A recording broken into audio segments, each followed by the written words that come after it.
the trip to Lalibela and the you know, the revelation of these truths that we're talking about, this has all been part of a vision of the eye. Now, I believe this vision stretches back almost 25 years. Can you tell us about that very first album, Vision, and the whole project, the whole vision behind the vision right there? Well, I have a vision, yes, well, of a region, holy Mount Zion. Well, a vision, yes, well, of a region, lion. It's a vision of a place that I was told about and that I read about, a land so far away. And the curiosity 25 years ago was so intense. Actually, 35 years ago was when I first started to hear about this thing. Bob Marley said, Rasta man live up, boom, doom, Congo man don't give up. Seek your culture, don't be afraid of the vulture. And then Bob said, grow your dreadlocks, don't be afraid of the wolf pack. When I heard those words without even knowing who the vulture was or who the wolf pack was, I started to say, yeah, I can dig this. Bob's talking to me. And I was a Catholic youth with short hair, and I said, I grow my dreadlocks. This is against society. This is crazy to do this. But like those who followed Christ, the disciples, you have to leave your family and follow the word. And if it means to be ridiculed, it means to be seen as an outcast and deceived, like maybe you lost your mind, you don't have to watch that, because you know deep inside your intuition is telling you that there's something else heavier than this lie that they've been giving me. A lot of people are like sheep to the slaughter, and they just go and they'll follow that wolf dressed in sheep's clothing. They'll follow that wolf just to find out you're gonna get slaughtered. But I was born with a different intention and different intuition. And if I look around the world, I find certain brothers in every part of the world that have the same vibration as I'm feeling. And when I see that, it's bonifying my story. It makes me feel like, yeah, I'm not the only one. Thank God I'm not alone in this Yarmagideon. So I see Rastafarians all around the world. It's going to take a while for the world to actually understand the profoundness and the sincerity and the fullness of His Majesty. Like right here in Ethiopia, people still don't see His Majesty as the Almighty as we see it, to the lineage of David, to King Solomon, the 225th emperor of this land. Now remember, this land has the Ark of the Covenant. So this is not just Africa. They have the trophy. So if anybody can decide and if anybody can bestow this upon anybody, it's this land, because God has chosen this land. This is the land of God. You might think it might be in the Vatican, you might call it in Jerusalem, but as you see war and rumors of war going on, America's about to pop off. You come here, it's peaceful. There might not be a lot of richness, but there's a different kind of richness here. Dig this. It's easier for a camel to enter an eye of a needle than for a rich man to enter the gates of Zion. So if it's gates of Zion that you wish to come to, then you must come here, because these are the gates. You're not gonna find those gates in Gotham City. You're not gonna find those gates in the Vatican, in Russia, in these places. You can only find them in one place, and that's here in Ethiopia. Yeah, search and search as you search if you want to search. But the puzzle, the missing puzzles, the pieces are right here. Europe gave us a puzzle with missing pieces, and until you find the Lion of Judah, your puzzle will never be completed. And that's all I got to say pretty much about that. We can go on and on, I'm sure we will. Yeah. Next question, my brother. Rastafari. So our next question, we've been on the road in Ethiopia for about 2 weeks. We mentioned Lalibela. Could you quickly tell us about some of the other places we visited and how they were also part of this overall vision of the act? Yeah, well, you know, Ethiopia is impossible to see in 15 days. So we did our best. We went to Lalibela. I thought we would get to Axum. We were unable to get to Axum, but I was told that, you know, it's kind of a tourist trap there. We know what is there. There's the church that actually holds the real Ark, and it's there. We know this to be true. There's only one place in the world that actually celebrates the Ark of the Covenant. And so you have to ask yourself, why is Ethiopia celebrating the Ark of the Covenant? It's very simple. It's because it's here. You know, you celebrate these other things in these other places, but why do you come to Ethiopia? Because the Ethiopia is the Ark, the celebration of the Ark, because it's here. We went to Gondar, which is Ethiopia's third capital. Axum was the first, Lalibela was the second, Gondar is the third. And in Gondar also we saw the castles, some ancient castles, just amazing architecture way before Europe started to make their architecture. You just need to come here first, and if you are an architect, you'll see what I mean. You know, the domes, you know, they're here. Long before Europe started to make their domes, they're here. I went to one of the castles where the Italian army, while they were here during their short visitation in Ethiopia in 1935, they used one of the churches here, castles, as their headquarters. You know, that's how important it was of the Italians to come here and try to conquer this. That's a story that people don't know about, is that the Italians came in 1935 to conquer the Lion of Judah. They came to Ethiopia for a reason. They said it was here to colonize it because Italy did not have a colony. Yet Belgium did, France did, England, everybody in Europe seemed to have a colony.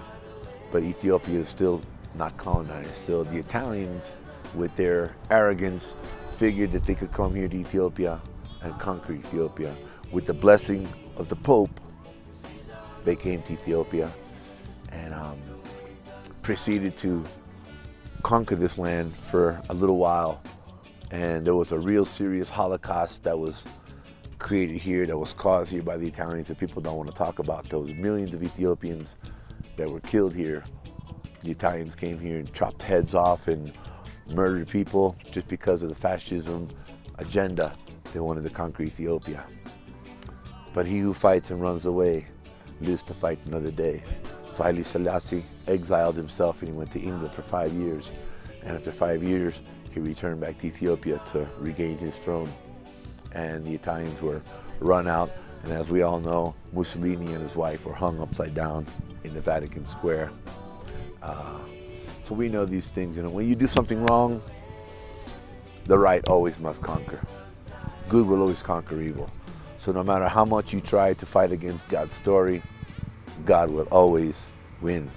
Like Haile Selassie say, with courage, faith, and a just cause, David will always beat Goliath.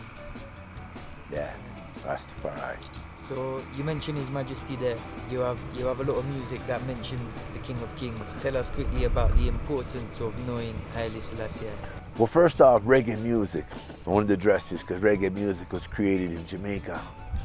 And before the electronics came to it, it was Nyabingi. It was a calling of the African spirit, finding his birthright, his story, and his story being Ethiopia, because Marcus Garvey said, look to the east, because in the east there will be a king crowned. And only if you had your intuition and only if you were reading your Bible, you could actually say, yeah, this is the man that was prophesied to take the seat of David, the seat of Solomon in Ethiopia. So when you start to find how incredible the story is, it's just inspiration that began to come inside of me, and I started to write like never before and feel a certain situation, feel a certain vibe that I had never felt with Catholicism or any other kind of Christianity they had given me. The stories just didn't match up, you know? And I'm all about filling it up, you know? If something's incomplete, then there's a reason why it's incomplete. So we want to find the complete story. And only when you come here will you find that complete story. See the red, gold, and green? The red, gold, and green, as Leopold says in Marcus Garvey, that the red stands for the blood that flowed like the river, and the gold stands for the gold that they stole, and the green stands for the land of Africa. That's nice.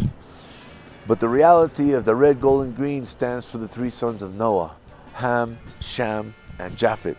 And in Ham is known to be the prophet. Let me repeat that. The red, gold, and green stand for the three sons of Noah, Ham, Shem, and Japheth. And in Ham is known to be the prophet. So if you know who the prophet is and you know where Ham is, then it's very simple. 1 and 1 makes 2. Ham is Ethiopia. And the prophet is the Lion of Judah. The Lion of Judah. The Lion of Judah. Not the Lion of the Vatican. Not the Lion of India. Not the Lion of America. The Lion of Judah. Judah is Ethiopia. And so, what are you looking for? You're looking in the wrong place. So you're never going to find it. Christ said he would return in 2,000 years. Yet people are still looking. I don't know what they're looking for. The Lion of Judah revealed himself. In 1930, he was coronated, November 2nd, for all the world to see. And on that day, all ambassadors, all presidents, all prime ministers, they all sent their representatives and ambassadors. They all came to Ethiopia. I believe it was a 2-week-long celebration or even 2-month celebration. I can't remember. It was a very long time, and people were here, and you can look at it and watch it on the BBC. It was all recorded. It's the coronation of Haile Selassie. So if you're curious about the story, nowadays you can all find it. It's right there on YouTube. It's right there on the internet. No longer do you have to, there's no excuse. There's no more excuse. If you want to know the knowledge, you don't have to go to college.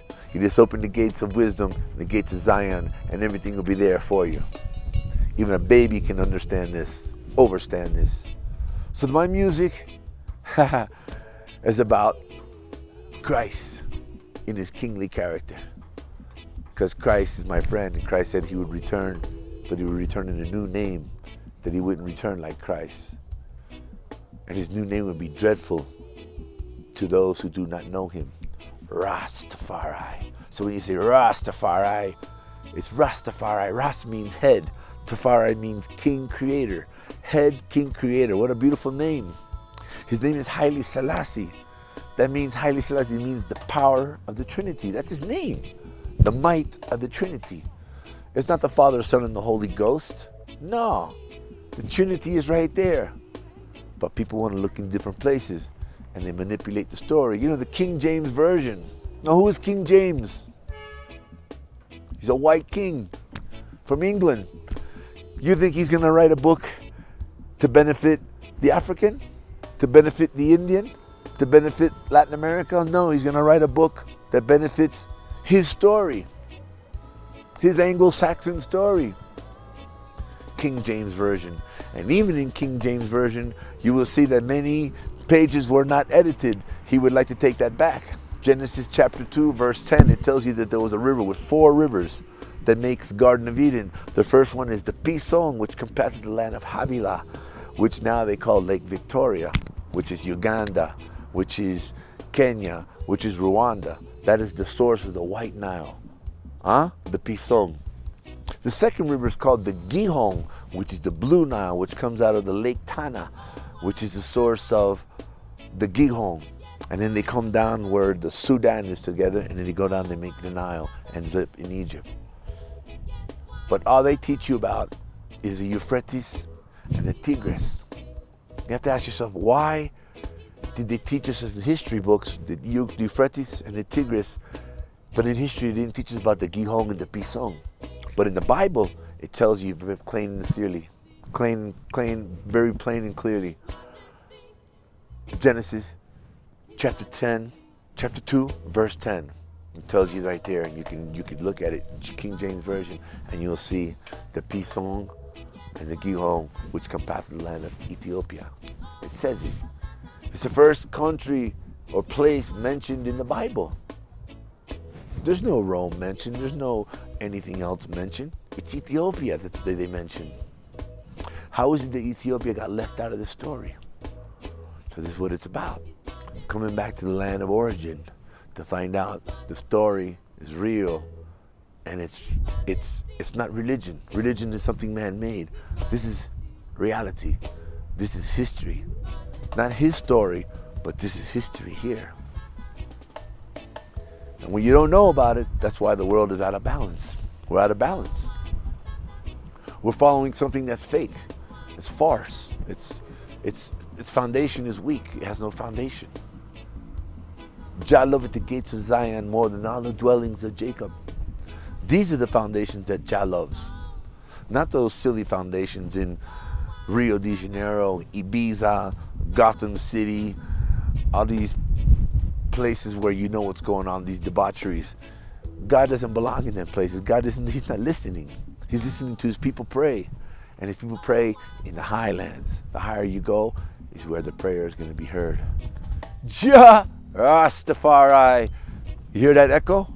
You can't hear that in the city. You get washed up by the bus and the taxis and the people. But here, God can hear you. So if you ever want to talk to God, raise up and come to the mountaintop, because he's not going to hear you in the city, no matter how hard you pray. It's impossible. Rastafari. Selassie, vision.